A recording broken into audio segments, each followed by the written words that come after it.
My name is Christina Kramer, and I'm one of the two bass clarinet players up there in the front.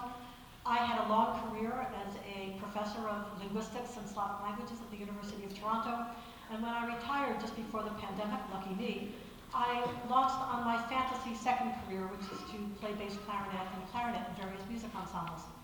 But it gives me great pleasure right now to introduce a piece which also has a lot of connections with the University of Toronto.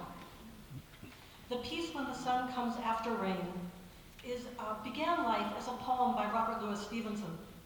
Robert Louis Stevenson, who lived a rather short life from 1850 to 1894, left a rich legacy of poetry for children, including his poetry cycle, A Child's Garden of Verses, from which this poem comes.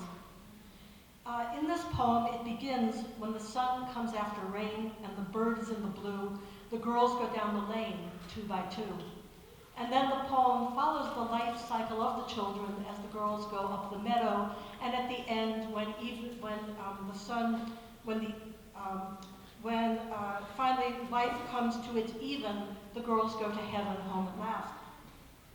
The composer, Matthew Emery, set this poem to music for the University Choral Group at UBC in 2012. In 2016, Matthew Emery was named one of the hottest under 30 classical composers. In that same year, in 2016, Evan Hamill, a U of T graduate in music composition, arranged this piece for and dedicated it to the U of T Wind Ensemble. Many of the players on stage are graduates from the U of T Wind Ensemble, I might add. It premiered on December 3rd, 2016, conducted by Dr. Julian McKay. So from Robert Louis Stevenson to University of British Columbia, to University of Toronto, to Metro Winds, this lovely tone poem asks us on this beautiful sunny day to contemplate every child's journey through life, up the lane and across the meadow.